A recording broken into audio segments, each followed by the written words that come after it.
Hi, I'm Adam.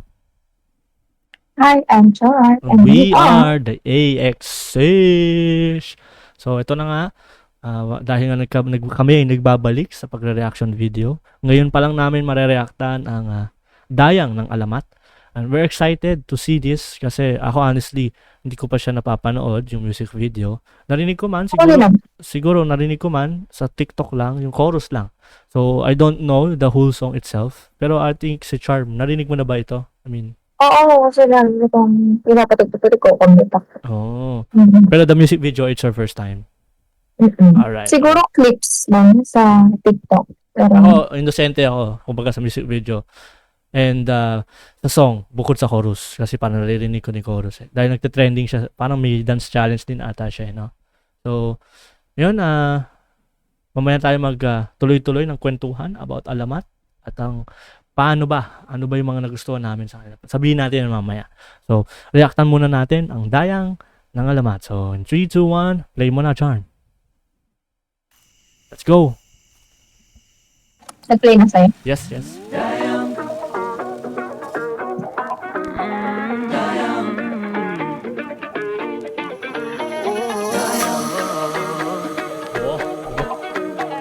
Let's go ila.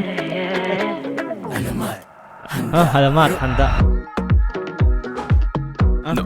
Okay. Sponsored sila nandito. Sponsored sila nandito.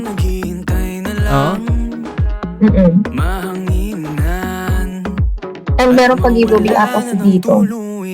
Kasi meron silang parang fun week ata eh.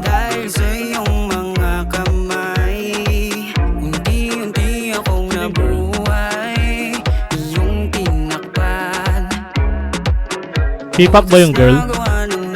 Hindi ako familiar. May tsura.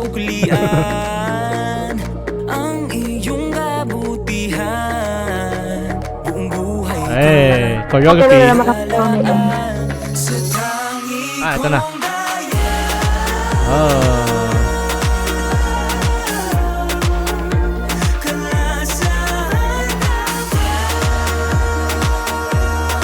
Sup, Mo?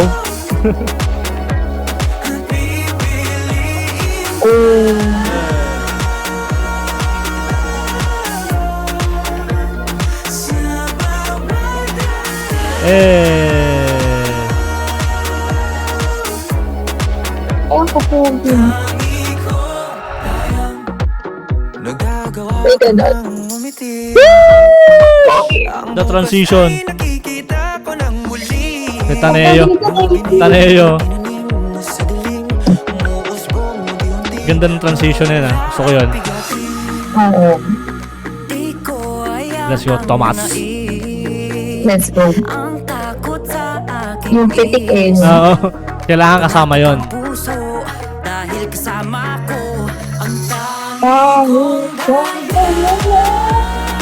RG. Let's go.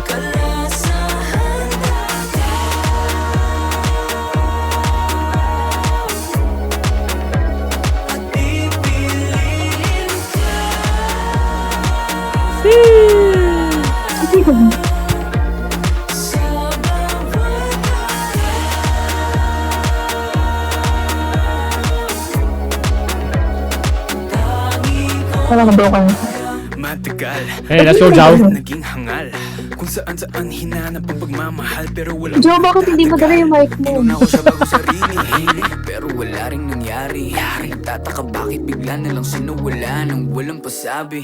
Nawalan ako ng gana. Hey, alas. Let's go. Kailan di mo inaakala na isang darating na magbabalik ng yunis. Sa mundo mong balot na balot ng dilim. Liwanag niya ang Ikaw, gusto ko ilong niya, babe. Oo. Bisigat mananatiling. Tangi kong daya. Ang ganda talaga ng chorus na yan.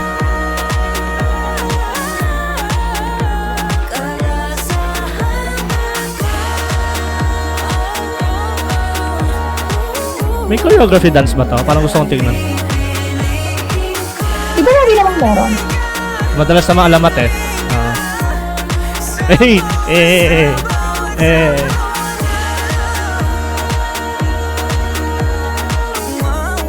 Oh. Akala ko tutuloy eh. Ay, meron pa. Ay, nag-bop.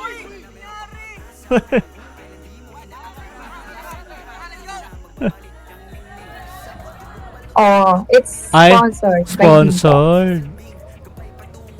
Actually, pinabasa kasi ako kanina sa Facebook. Parang meron nga silang ano sa dito. Parang ano ata, oo. Endorser, ganon. Wait, let me search. I want to see the choreography itself. Parang, Sige, i-play Ah. lang mo ito. where can I see it? Hold on. Oh yes, meron nga silang dito tayo magiging fan meet.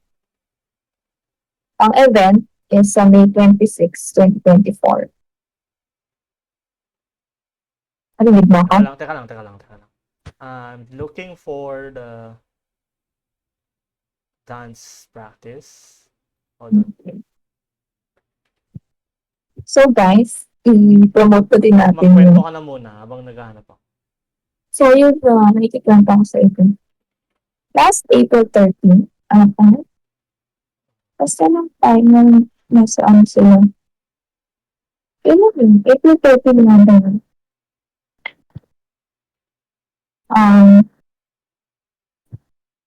Sunday yun? Ay, hindi ko tanda. Yeah? What? Nalaman ko na lang doon sa ka-member namin sa org na yung alamat is nasa SM Santa Rosa.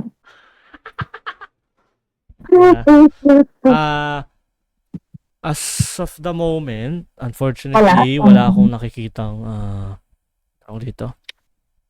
Dance practice. Yes, dance practice. So, sad. Excited pa naman ako makita, pero yun nga. Hopefully, soon, makareact tayo sa dance practice. Pero sa nakikita ko, yun nga, sa kwento ni Charm, sayang talaga, hindi kami informed na nakapunta sila ng Santa Rosa kasi we're near lang doon. Sunday, Saturday ata. So, April 13, tapos, yung friend namin na yun, in-invite lang daw siya ng pinsan niya. Tapos, harap-harapan niya nakakita yung alamat. As in, dumaan sa harap niya. Yung videos. So, ito siya. Bakit hindi ko ito? Hindi namin na nagkaiga. Pero yun na. Meron silang fan meet. Kaka-post lang actually 4 hours ago. Ayan. Kaya parang meron siyang raffle. Yung dito. Charm, medyo kuwanong ka sa mic. I think, para medyo yung sound natin. Kasi alam mo naman, the quality because it's online. Pero, ayan, try natin. Ayan. Medyo okay na yung kanina. Sakto lang. Ganun pa rin. Siguro dahil sa kulob yung room. Pero, yun nga. Sige, tuloy. Pero yun nga, merong raffle ata dito. Kasi I get a chance to be one of the 300 lucky winners. Ganyan. Exclusive dito. Kaso nga lang yung venue nila within NCR lang. Oh. Baka hindi tayo maka-G, if ever.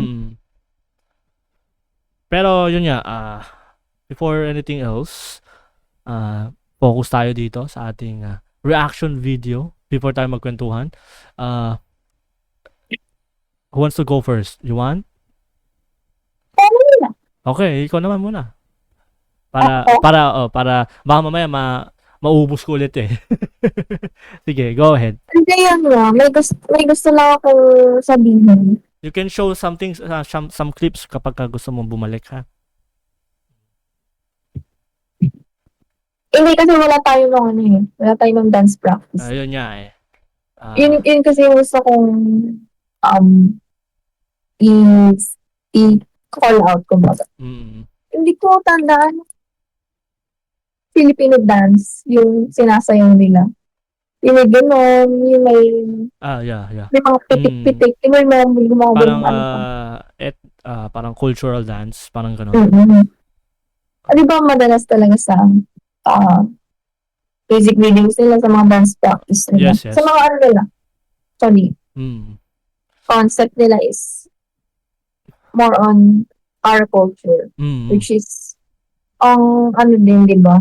Ang ganda nila ipapakita nila through their talents, through their group, yung kung anong meron um, sa ano natin, kultura natin.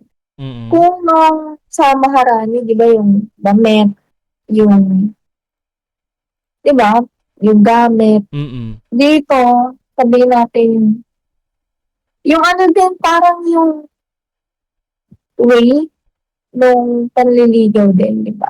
Yes. Pero on a modernized way. Yung Oo. ganon, Mm. na, kasi, di ba, in this generation, nagiging ano na lang din natin is through chat, Facebook, Messenger na. Yun na nag-ligaw. Pero dito napapakita yung way din nung para manligaw. Yung talagang ano. Ayan, di ba? Kahit yung dun sa dulo, ang baby.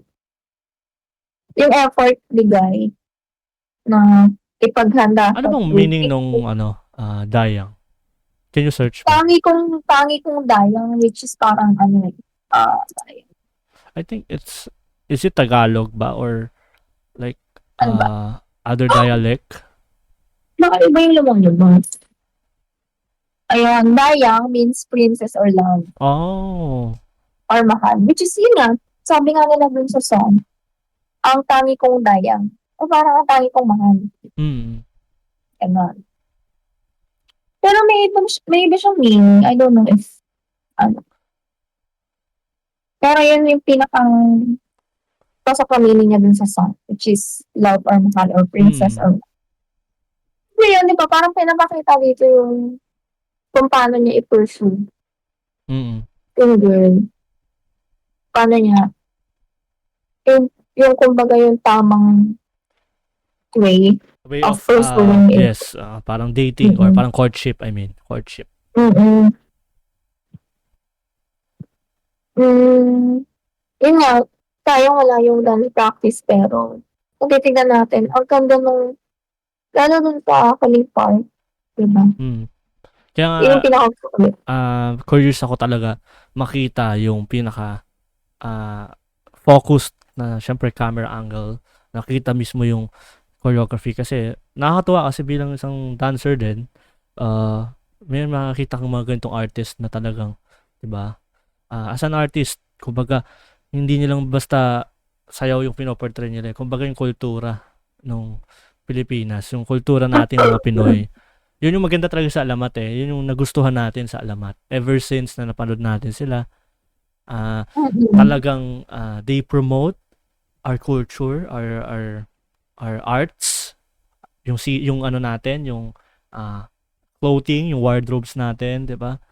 And makikita mo din naman dito na somehow, 'di ba, kahit sabihin mo medyo yung dating nila na yung damit nila na parang formal kumbaga maganda pa rin yung touch nung mukha pa rin yung Pilipinas. yung formal nila.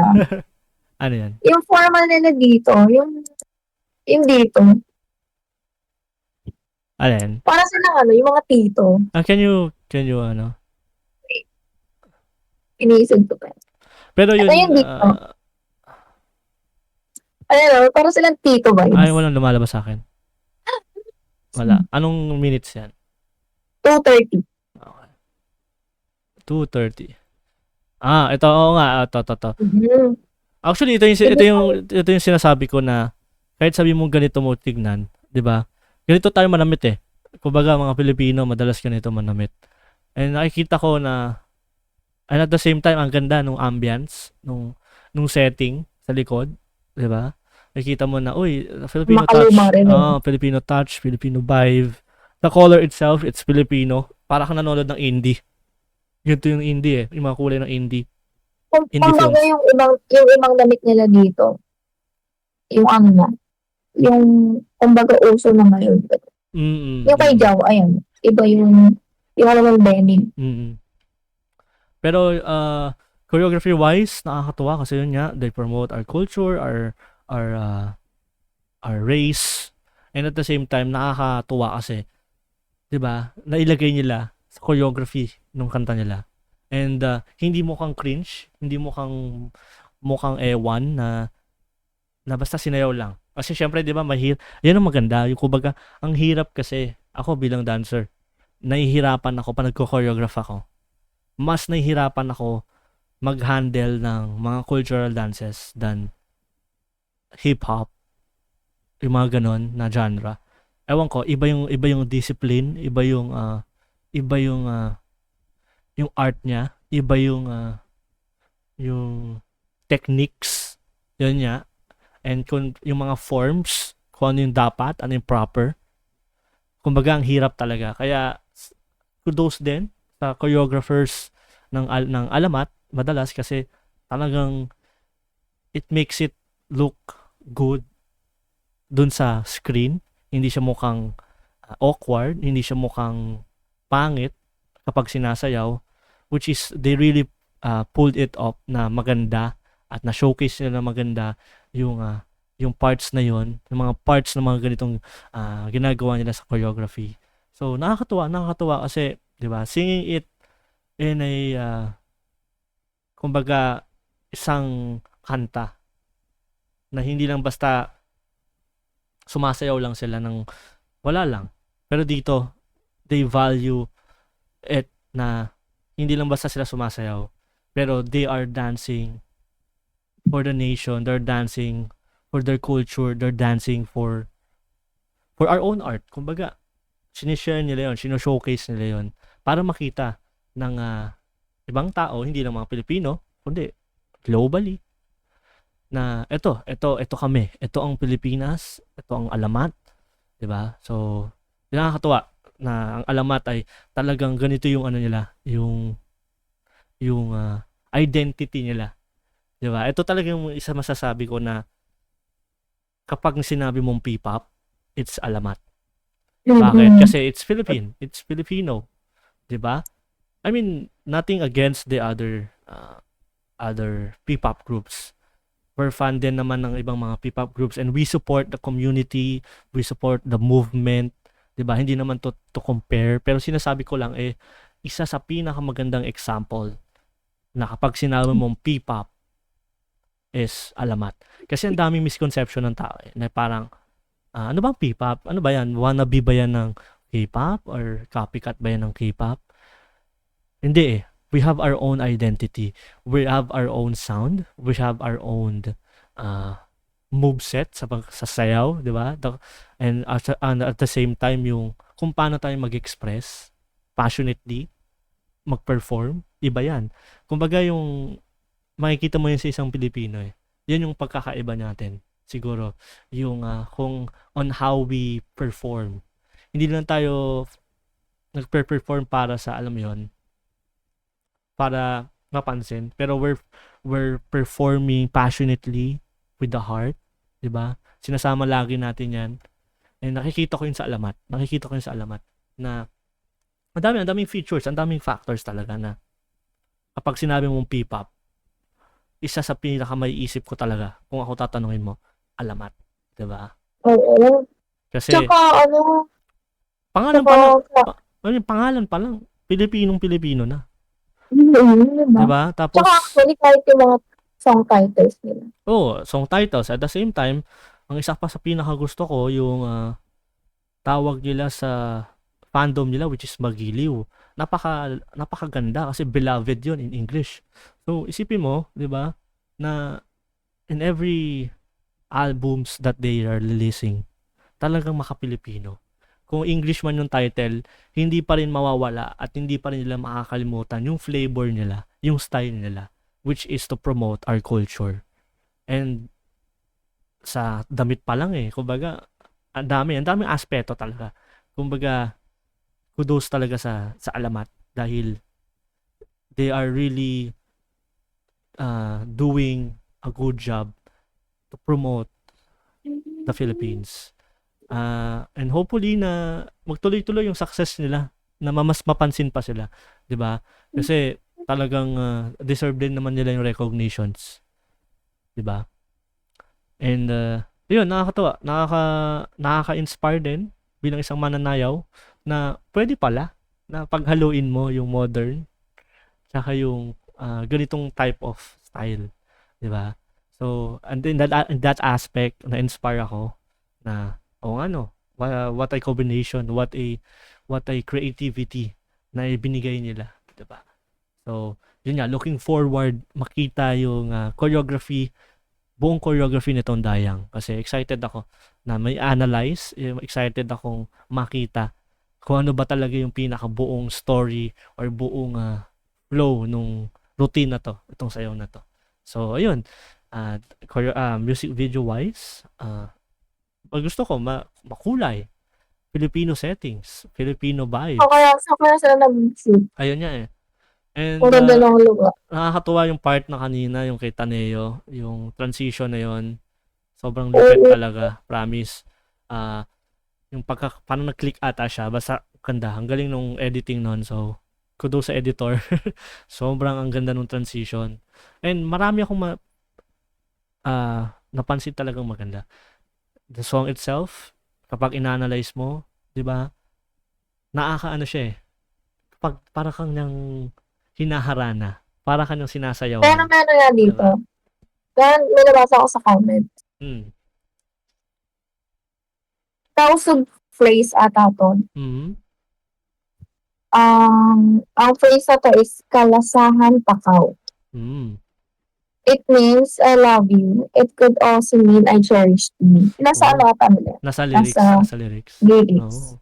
Excited din ako makita yung buong Tausog lyrics. Kasi syempre first viewing natin to, so I don't know yet yung pinaka Pero makikita naman natin it's about love story. It's about, parang yun nga, pagliligaw.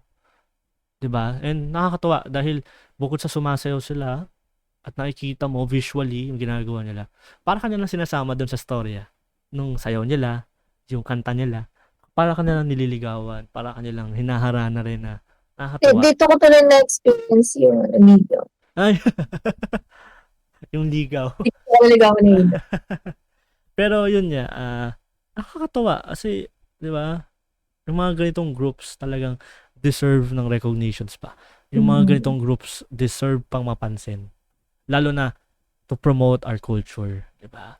Kaya, ayun, talagang pinapanalangin din namin at hino-hope na magtuloy-tuloy talaga ang Alamat sa kanilang success. So, anything else bago tayo mag-ending sa ating reaction video? Pero yun nga, overall, napakaganda. Na-appreciate namin talaga ang Alamat. Ever since, kahit anong i-release ng kanta, para sa akin walang tapon, walang hindi maganda. Lahat may kanya-kanyang style, yes, may kanya-kanyang binibigay na element. Pero makikita mo pa rin na andun pa rin yung identity nila. Andun pa rin yung kung sino sila as a group. Yun yung nakakatuwa kasi, 'di ba? As years goes by, 'di ba? Andun pa rin. Kita mo pa rin. Sino ba ang Alamat? Ito sila 'di ba? Kaya nakakatuwa. Kaya 'yon, tuloy-tuloy. And tayo ring mga magiliw, mga kapwa fans or mga casual listeners man, pagpatuloy rin natin na suportahan ang Alamat. Kasi kung sila nag-grind to, alam mo yun, nag-grind to reach that goals, di ba? Dapat tayo nag-grind din tayo to support them all the way. Kasi isa rin tayo dapat sa nagva-value sa kanila. Isa rin tayo dapat sa kasama nila, sa journey nila para ma-reach yung goal na yon. So, yun. Tuloy-tuloy lang ang pagsuporta at don't be toxic. Don't be toxic. Kumbaga, hindi lang naman basta to para sa Alamat We promote P-pop itself, the culture, the community, the movement. So, support other groups as well. So, I hope na somehow kahit ganun yung reaction video na-inspire at na nakapagbigay kami ng magandang feedback about Alamat. So, Charm, anything else? Shoutout po sa school namin. Oo. Baka Kunin naman, niyo to. baka naman na ma-invite nyo ang alamat. Kahit alamak lang. Pero yun, guys tandaan nyo, don't be toxic, just support. Just support. Kung ayaw nyo, huwag nyo na lang pakinggan. I mean, kung ayaw nyo man yung specific na yun, parang umalis na lang kayo. Para it will not cause toxicity. It will not cause any harm or any negativity doon towards a group or towards a community. So, yun, either you support or you parang kumbaga prevent yourself out. Kumbaga parang alisin mo yung sarili mo. Remove yourself doon sa sitwasyon na yun. Yun lang yung dalawang option hindi be toxic. Hindi ganon, hindi kasama yun. So, ang una is just support. Pangalawa is do your best na wag maging toxic. Wag maging negative. So, yun. Yun ang gusto namin ibigay rin sa inyo as parang a motivation or a life message. Kasi, di ba, hindi lang sa ganitong larangan tayo, dapat ganun. Dapat sa buhay din natin. Kasi kung dito, nagbibigay tayo ng negativity, ng toxicity, ibig sabihin, that's how we live. That's how we, we spend our lives. Kumbaga, toxic tayo as a person. So, huwag tayo maging ganun. Just love, just support, just be happy. And, yun, share kindness. So, syempre, kapag nagustuhan nyo ang aming reaction video, ayan, shoutout nga daw na, baka naman daw, ma-invite nyo ang alamat. Shoutout po, NLC. Pero yun nga, kapag nagustuhan nyo ang aming reaction video, please, at gusto nyo pa na makakita ng more contents ng alamat sa amin, please subscribe sa aming YouTube channel. And you may support as well yung mga ito, nakita nyo sa screen namin, may mga social media platforms kami, sa Facebook, sa Instagram, sa TikTok. Makikita nyo sa TikTok, marami kami mga iba't ibang contents. And we're doing our best na mag-release kasi due to lack of time, mahirap din talaga. Pero we're doing our best na, diba, magbigay ng ibang elements or ibang contents doon. Makakita kayo ng mga comedy or mga dance videos doon. So, hopefully, yun nga, masupport nyo kami kapag tuloy-tuloy yan. Pagka-subscribe nyo, i-like nyo na lahat. Diba? I-like nyo na lahat. Huwag nyo kakalimutan yan. Diba? So, yun. Kapag tinapos itong video na to, yun pa lang, maraming salamat na dahil nakinig kayo sa aming mga pinagsasabi. Pero yun, we hope you good day. Stay healthy, stay hydrated. Sobrang init. Diba? Diba, Charm? Sobrang init. Tingnan mo, makikita nyo, kitang-kita nyo sa camera, guys. Yung electric fan, nakatutok na sa kanya. So, kasi sobrang init. Pero, ayun nga, mag-ingat yung lahat. Lagi uminom ng tubig. God bless you. And, Uminom ng maraming tubig hindi Coke. Hindi soft drinks, tubig. So, yun. Kumbaga, health is wealth.